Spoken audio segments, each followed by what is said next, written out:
Assalamualaikum warahmatullahi wabarakatuh. Waalaikumsalam warahmatullahi wabarakatuh. Alhamdulillahirrabbilalamin wa bihi nasta'in wa ala umuri dunya waddin. Assalatu wassalamu ala asrofil anbiya'i wal mursalin wa ala alihi washabihi ajmain.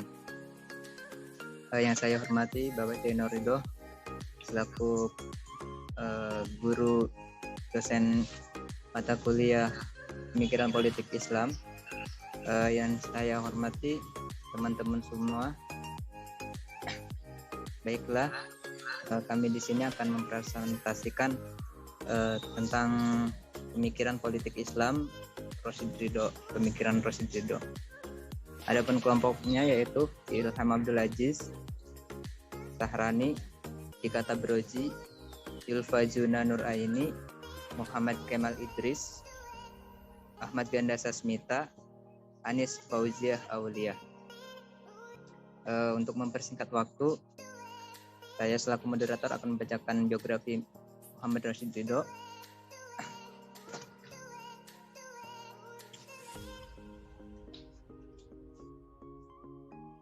Muhammad Rasyid Ridho Ibnu Ali Ridho.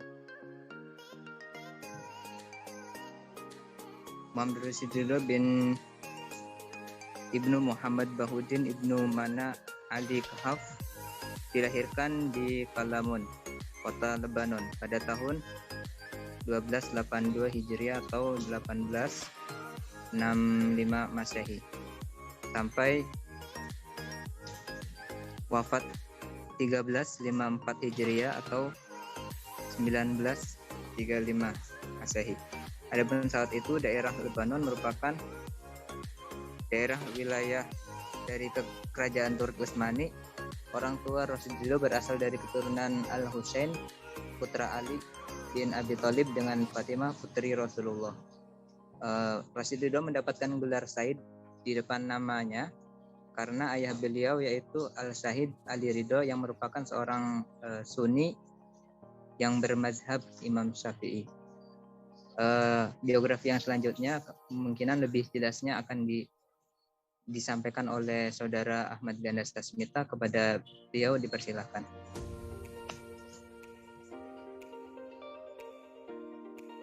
Baik, Assalamualaikum warahmatullahi wabarakatuh. Saya akan melanjutkan ataupun membacakan biografi dari Muhammad Rasyid Ridho. Sebelumnya saya ucapkan terima kasih kepada moderator yang telah memberikan waktunya kepada saya. Biografi Muhammad Rasyid Ridho. Memiliki nama lengkap Muhammad Rasyid Ridho Ibnu Ali Ridho Ibnu Muhammad Syamsuddin Ibnu Muhammad Bahaudin Ibnu Manla Ali Khalifah. Dilahirkan di Kolamun, kota Lebanon pada tahun 1282 Hijriah atau 1865 Masehi. Adapun saat itu, daerah Lebanon merupakan wilayah dari kerajaan Turki Utsmani.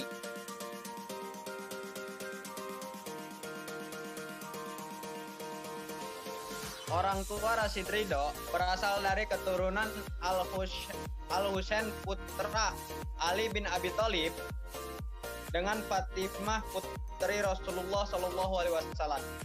Oleh sebab itu, nama Rasyid Ridho mendapatkan gelar Syahid di depan namanya. Atau karena ayah beliau yaitu Al-Syahid Ali Ridho yang merupakan seorang Sunni bermazhab Syafi'i. Ketika Muhammad Rasyid Ridho kecil, ia menghabiskan waktunya dengan belajar dan membaca buku karena ia sangat cinta dengan ilmu pengetahuan. Rasyid Ridho ini merupakan seorang ulama pembaharu Islam. Riwayat pendidikan beliau dimulai ketika ia lancar membaca, kemudian masuk di Madrasah Ar-Rasyidiyah, yaitu sekolah milik pemerintah di kota Tripoli. Di dalam sekolah tersebut, Muhammad Rasyid Ridho belajar beberapa, diantaranya berhitung, bahasa, ilmu bumi, dan agama. Kemudian ia melanjutkan pendidikan ke Madrasah Al-Wathaniyah Al-Islamiyah dengan pendidikan yang didirikan oleh Syekh Husain Al-Jisr ketika umur 18 tahun.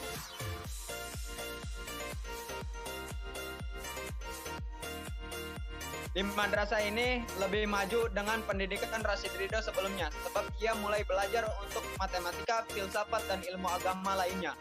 Gurunya Syekh Husain Al-Jisr sangat berjasa terhadap pemikiran yang telah digagaskan Rashid Ridho kelak, karena ia mengantarkan bertemu dengan dua tokoh pembaru dunia Islam yang sangat dikagumi, yaitu Muhammad Abduh dan Jamaluddin Al-Afghani. Melalui surat kabar berbahasa Arab bernama Al-Urwah Al-Wusqa, ia juga banyak belajar dan mengenal mereka berdua. Hingga pada akhirnya, lewat bimbingan Muhammad Abduh, Rashid Ridho menafsirkan Al-Quran sesuai tuntunan zaman, kemudian diterbitkan ke dalam majalah Al-Manar hingga dibukukan menjadi tafsir Al-Manar sampai saat ini. Saat kepergian guru Rashid Ridho, yaitu Jamaluddin Al-Afghani, ia kemudian pergi ke Kairo pada tahun 1897 dengan tujuan mengikuti tokoh ilmuwan terkenal, yaitu Muhammad Abduh. Syahid Muhammad Ridho meninggal pada Kamis 23 Jumadil Ula 1354 Hijriah atau bertepatan dengan tanggal 22 Agustus 1935. Semasa hidupnya, beliau telah mengarang beberapa kitab, di antaranya Al-Hikmah Asy-Syar'iyyah fi Muhakamat Ad-Dariyah wa Al-Far'iyah merupakan karya beliau yang pertama kali belajar. Kemudian Al-Ajhar dan Al-Manar yang berisi tentang Al-Ajhar di Kairo. Tari Al-Ustaz Al-Imam berisi guru beliau, yaitu Muhammad Abduh. Nida li Al-Jins Al-Latif berisi tentang hak dan kewajiban wanita. Zikra Al-Maulid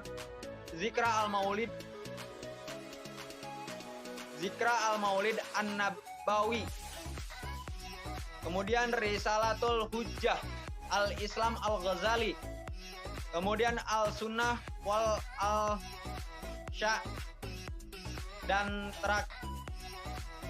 Kemudian Al-Waqadah Al-Islamiyah, Hakikah Ar-Riba, Majalah Al-Manar, Tafsir Al-Manar, Tafsir Surah Al-Ikhlas, Al-Kafirun, dan Al-Mu'awwizatin.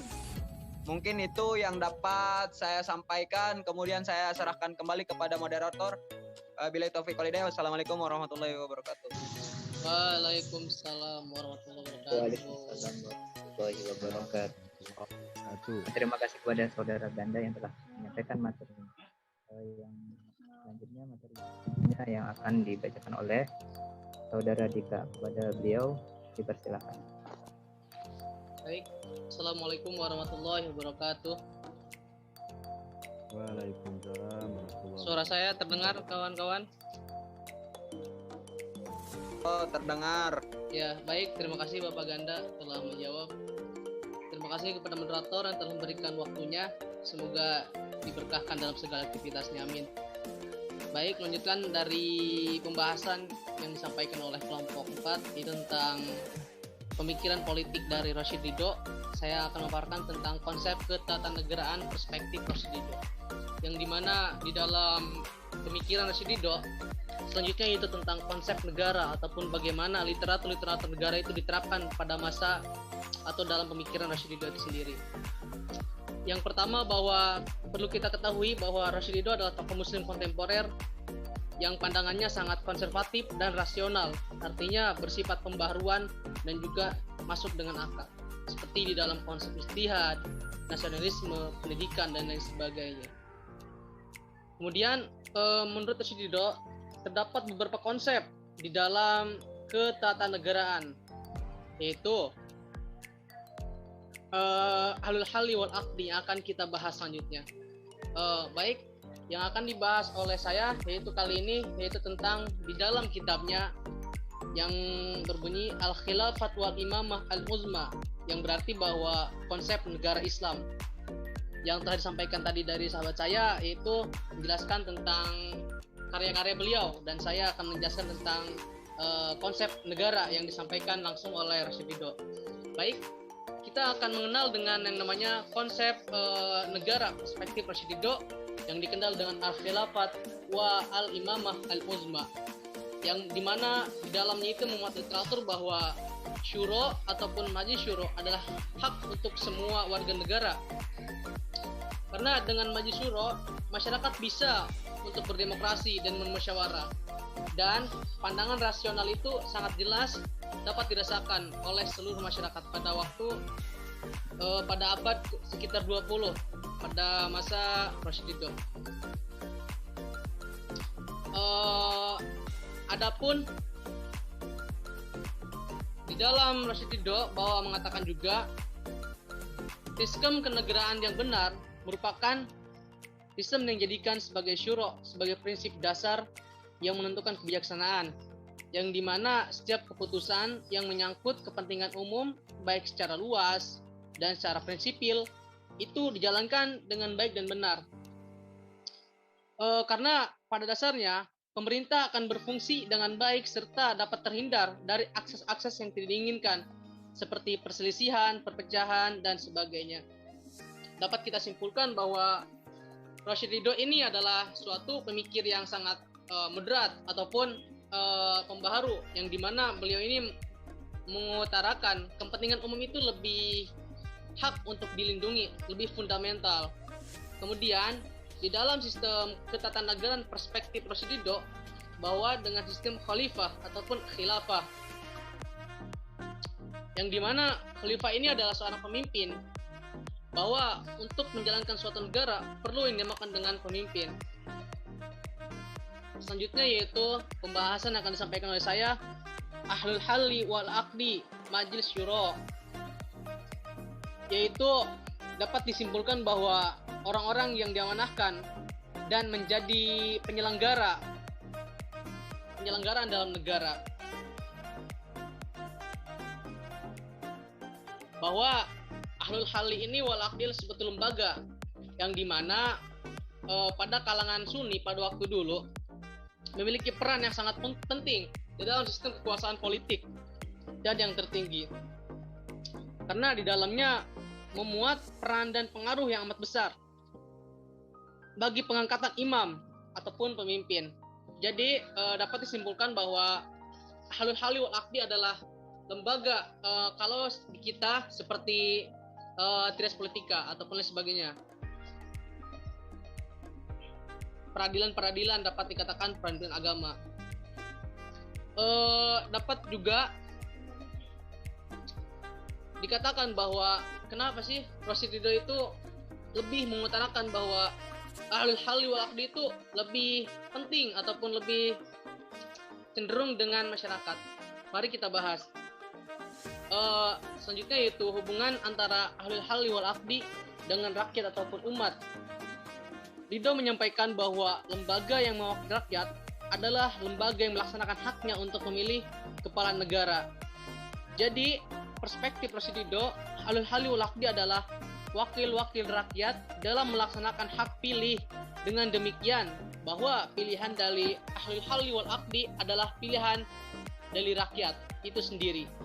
Akan tetapi bagaimana perwakilan tersebut terjadi? Apakah misalnya Ahlul Halli wal Aqdi dipilih rakyat atau ditunjuk oleh khalifah? Nah, ini menjadi pembahasan bahwa identik sesuatu ditunjuk dengan khalifah atau pemimpin itu otoriter atau sebagainya. Dan Al-Afghani di dalam sistem pemerintahan beliau mengutarakan bahwa sistem demokrasi itu lebih fundamental kepada masyarakat, karena di mana sistem demokrasi mengutamakan sistem musyawarah, dan lain sebagainya. Pun gurunya seperti Syekh Muhammad Abduh menyampaikan demikian.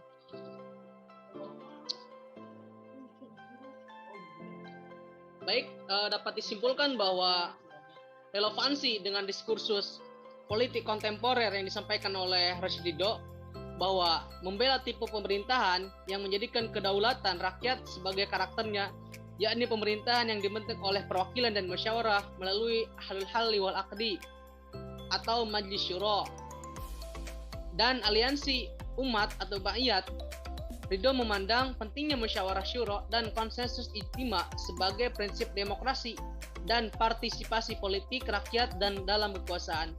Jadi pada prinsipnya bahwa di dalam lembaga tersebut harus terdiri dari orang-orang mempunyai integritas pribadi serta telah diakui intelektualitasnya dan komitmennya terhadap supremasi hukum dan stabilitas sosial politik secara menyeluruh. Maka dari itu Ridho dapat mengatakan bahwa ahlul halli wal aqdi dengan jamaah atau ummah atau asyuro, majlis syuro, karena pada prinsipnya menjalankan otoritas dan kewajiban pada mereka adalah lembaga ahlul halli wal aqdi harus bekerja atas dasar syariah. Apakah syariah tidak menetapkan masalah tersebut, ulama ahlul halli wal aqdi sendiri. Itu saja mungkin yang dapat saya sampaikan. Terima kasih kepada moderator. Saya kembalikan kepada moderator. Terima kasih kepada saudara Dika yang telah menyampaikan materinya. Untuk materi yang selanjutnya yaitu materi mengenai konsep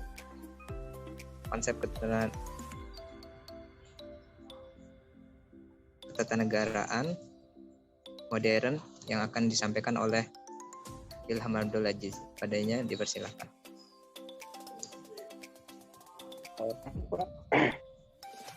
Tanpa salam ya, saya Ilham ingin memaparkan tentang Islam dan kemodernisasian Barat menurut Rashid Ridho. Nah, menurut Rashid Ridho sendiri, Islam yang saat itu dan saat ini itu sangat relevan karena Islam saat itu sampai saat ini itu terlalu fanatik atau terdapat virus ta'assub, yaitu fanatik berlebih terhadap Islam. Nah, apa sih ta'assub itu sendiri? Ta'assub itu sendiri kita fanatik, Islam fanatik pada Islamnya dan tidak mau menerima teknologi dari luar, yaitu dari Barat. Ilmu pengetahuan dari Barat, ilmu teknologi dari Barat itu Muslim agak menolak. Terus Muslim juga masih menolak bahwa Barat itu berpengaruh dalam peradaban juga. Muslim itu hanya terlalu fanatik bahwa Muslim lah yang paling berpengaruh dengan adanya Ibnu Sina dan yang lainnya. Tapi dalam saat ini nyatanya Muslim tidak terlalu berpengaruh karena terlalu fanatik itu sendiri. Nah, kenapa sih sampai terjadi seperti itu? Pada dasarnya itu hanya dua tataran, teologis dan politis.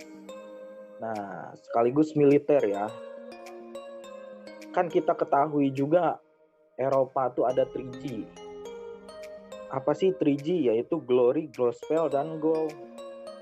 Itu menjadi hal yang umat Muslim bisa katakan, ini pasti gak karena 3G ini pasti karena ini pengen penyebar luasan, jadi gak boleh.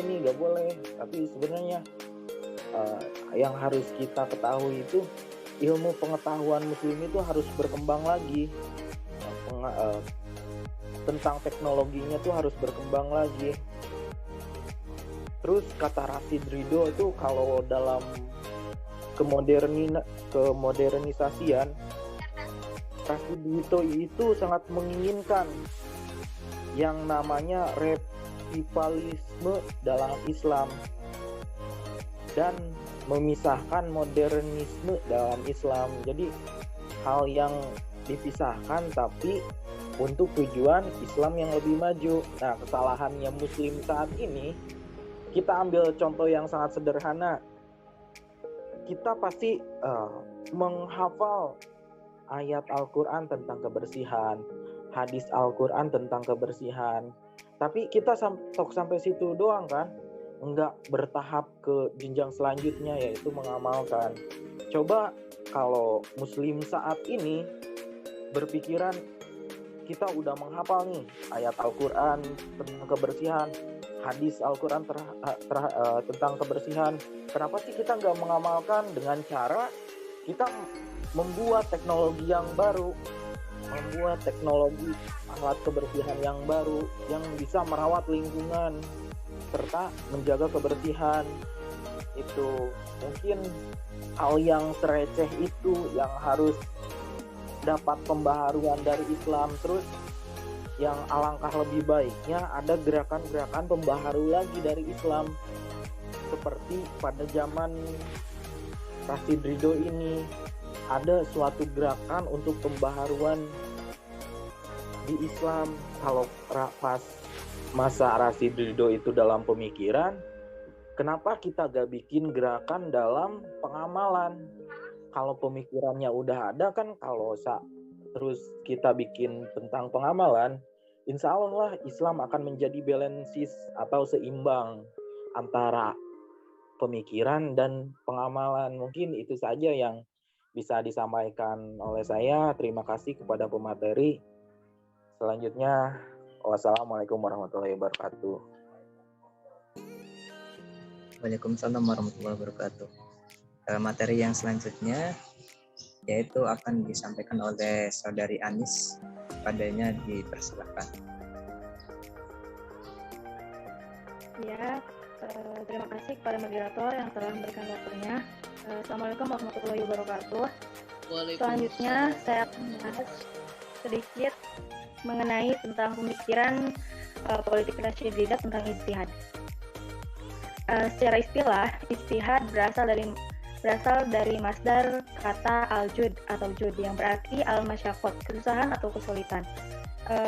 Sedangkan dalam pengertian etimologi berarti penyelesaian segala masalah dengan mengacu pada kitabullah atau Al-Quran dan hadis Nabi guna untuk mendapatkan hasil final atau maslahat. Pemikiran Rashid Ridho mengenai ijtihad sebagai hukum Islam ini didasarkan pada hadis Nabi yang artinya bahwa Nabi Muhammad SAW ketika Mu'adz ke Yaman, Nabi berkata, bagaimana engkau mengambil keputusan hukum terhadap permasalahan yang diajukan kepadamu? Mu'adz menjawab, saya akan mengambil keputusan hukum berdasarkan kitab Allah. Kalau engkau tidak menemukan dalam Al-Quran, Nabi bertanya. Lalu Mu'adz menjawab, saya akan mengambil keputusan dengan sunnah Rasul. Saya akan berijtihad dengan akal saya dan tidak akan bersantai-santai. Lalu Rasulullah menepuk dadanya seraya menyatakan, segala puji bagi Allah yang telah membuat taufik kepada utusan Rasulnya terhadap sesuatu yang diridai oleh Rasulullah SAW. Hadis riwayat Ahmad, Abu Daud, dan Tirmizi. Alasan Rashid Ridho menetapkan ijtihad sebagai penetapan hukum tidak lain bahwa di dalam Al-Quran terdapat 510 ayat menjelaskan tentang politik, sedangkan selebihnya yaitu ibadah dan muamalah. Sedangkan jika merujuk pada hadis ahkam, ada sekitar 500 dari 40.000 hadis berbicara tentang politik. Oleh karena itu, penggunaan ijtihad sangat penting sebab Nabi juga telah menyetujuinya. Dengan syarat ada sandaran yang otentik baik dari Al-Quran maupun hadis Nabi. Dalam ijtihad, Rashid Ridho memberikan peran penting umaro sebagai kepala pemerintahan dalam menjalankan kewajibannya. Oleh sebab itu, ia membagi menjadi dua yang menetapkan suatu hukum. Pertama, ijtihad melalui ijma yang dilakukan oleh mujtahid. Kedua, ijtihad yang dilakukan oleh penguasa dalam masalah pemerintahan, birokrasi, dan militer. Hal ini sesuai yang difirmankan Allah Subhanahu wa taala dalam surah Quran surat Al-Nisa ayat 50. Dalam pelaksanaan ijtihad, mujtahid harus mempunyai kriteria yang pantas dan memadai sehingga dia berhak melakukan ijtihad. Rashid Ridho memilih konsep ijtihad sebagai sarana untuk mengentaskan umat Islam dari ketertinggalan sebagaimana yang telah diajarkan Nabi Muhammad SAW, yaitu kembali kepada ajaran Al-Quran dan lebih mentadaburinya kembali. Sebab syariat Islam memberikan peluang untuk berbuat ijtihad sehingga bisa mengambil istinbat dari suatu permasalahan yang pada akhirnya yang pada akhirnya akan diperoleh sisi maslahah. Dengan semangat ijtihad inilah, para ulama mengerahkan kemampuannya untuk memecahkan masalah-masalah kontemporer sehingga dapat ditemukan solusi permasalahannya. Kaitannya dengan ini, perlu diketahui bahwa sesungguhnya prinsip ilmu pengetahuan di dalam Al-Quran dan hadis bersifat implisit atau tidak dinyatakan secara jelas, meskipun keduanya merupakan sumber yang otentik. Maka dari itulah perlu digunakan semangat ijtihad dalam Islam sebagai dinamika ajarannya. Mungkin itu saya yang bisa sampaikan. Kurang lebih mohon maaf. Terima kasih. Assalamualaikum warahmatullahi wabarakatuh. Saya kembalikan kepada moderator. Waalaikumsalam warahmatullahi wabarakatuh. Terima kasih kepada saudari Anis yang telah menyampaikan materinya. Materi yang selanjutnya yang akan disampaikan oleh saudara Kemal, pada beliau dipersilahkan. Baik, saya akan menjelaskan tentang analisis pemikiran Rashid Ridho tentang relasi agama dan negara dalam perspektif fikih siasah. Di kalangan intelektual, Muslim terdapat berbagai corak dalam hal memahami ayat-ayat Al-Quran. Ini disebabkan karena ajaran agama Islam bergantung dengan kondisi di masing-masing zamannya. Hal ini karena risalah Islam yang dibawa oleh Muhammad SAW adalah agama yang penuh dengan ajaran dan undang-undang yang bertujuan membangun manusia guna memperoleh kebahagiaan hidup di dunia dan di akhirat. Sehingga terdapat banyak aliran dalam memahami serta menafsirkan ayat-ayat yang berkenaan dengan segala bentuk permasalahan dunia dan akhirat. Hal ini terbukti dengan adanya kelompok-kelompok yang berbeda penafsiran tentang ayat yang masih anggap kontroversi. Apakah ayat tersebut menunjukkan tentang adanya konsep real tentang negara Islam atau tidak? Apa aja? Yang pertama, konservasi dan tradisional, yang dimaksud dengan integralistik. Rashid Ridho sebagai seorang yang cenderung tradisional begitu percaya dengan lembaga Kesultanan Utsmani yang menurutnya adalah juga khalifah.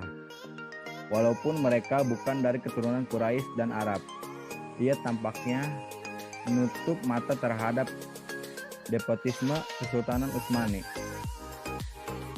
Baginya merupakan politik supranasional yang mewakili Nabi pasca Abbasiyah yang mempersatukan umat Islam di berbagai belahan dunia yang diperlu kehidupan dengan tugas untuk mengatur urusan dunia dan agama. Alasannya karena Al-Quran, hadis dan ijma pun menghendaki dalam penafsiran tentang ayat di atas. Sebagaimana beliau jelaskan dalam hukum tafsir Al-Manar bahwa kalimat ulil amri diartikan dengan imam atau pemimpin atau semua hal yang diurusan kepadanya. Ayat tersebut juga mengandung seruan bagi semua umat manusia. Tentu saja sebagai lembaga pemilih khalifah juga perlu dibentuk. Hanya saja ia lebih maju dibanding pemikiran politik Islam klasik yang realis pada masa klasik dan pertengahan. Walaupun untuk khalifah, menurutnya mesti seorang ahli fikih yang karenanya mempersiapkan perlu didirikan lembaga pendidikan tinggi keagamaan. Tetapi untuk alil waqi, anggotanya bukan saja ahli agama yang salah mencapai tingkat mustahid, melainkan juga panutan masyarakat dari berbagai bidang. Yang kedua adalah negara dalam tinjauan fikih siasah. Pembahasan negara telah adanya semenjak manusia membentuk suatu komunitas. Fakta yang amat biasa seperti ditemukan sejak zaman Aristoteles bahwa manusia itu manusia sosial.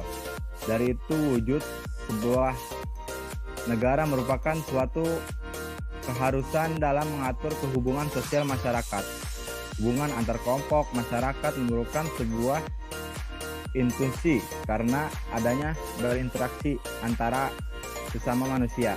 Terdapat banyak kepentingan yang kadang mengarah pada pertentangan dan kekacauan.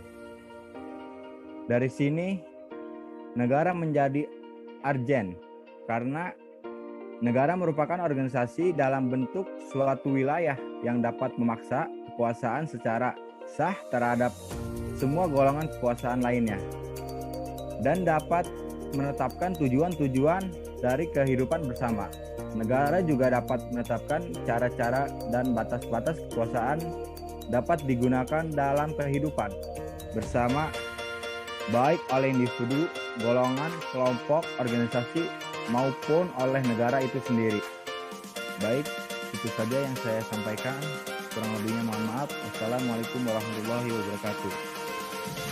Waalaikumsalam warahmatullahi wabarakatuh. Terima kasih pada saudara Kemal yang telah menyampaikan materinya. Yang selanjutnya akan disampaikan oleh saudari Yulfazunah Nuraini. Kepadanya dipersilakan.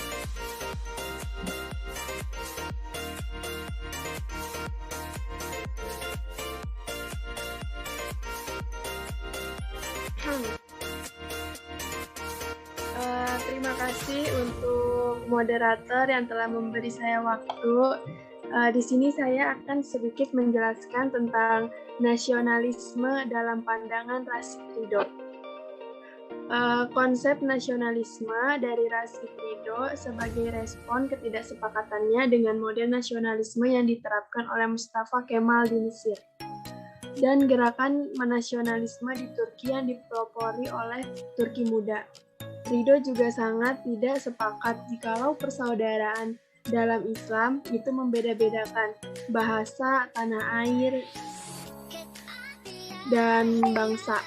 Ridho lebih sepakat dengan ide persaudaraan yang diteorikan oleh Ibnu Khaldun, yaitu tentang solidaritas atau disebut juga dengan asabiyah. Dalam teorinya, Ibnu Khaldun menekankan 3 aspek, yaitu asabiyah fi al-din, yaitu solidaritas agama atau ideologi. Kedua, asabiyah fi qabilah, yaitu solidaritas kesukuan. Dan yang ketiga, asabiyah fi al-jinsiyah, yaitu solidaritas kebangsaan. Ketiga hal tersebut membedakan bahwa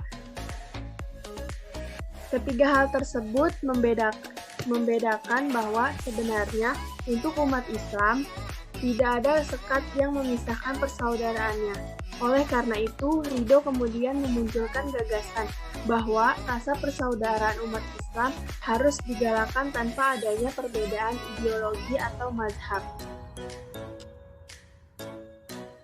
Kenyataan ini memang harus diterapkan oleh umat Islam sewaktu Ridho hidup. Jadi, menurut Rashid Ridho, nasionalisme adalah kerjasama seluruh warga negara untuk mempertahankan kemerdekaan, membangun kesejahteraan bersama. Dan Ridho juga mengatakan bahwa ide tentang nasionalisme itu tak lain adalah persatuan penduduk satu tanah air. Tertentu mungkin mereka saling berbeda agama dan bekerja sama mempertahankan kemerdekaan negeri dan memajukan kemakmuran bersama. Ide semacam itu muncul di Mesir dan di Indonesia. Karena itu, menurutnya, tugas umat muslim untuk membela siapapun muslim maupun non-muslim dan hidup hingga wilayahnya dan mempertahankan kemerdekaannya. Terima kasih. Sama.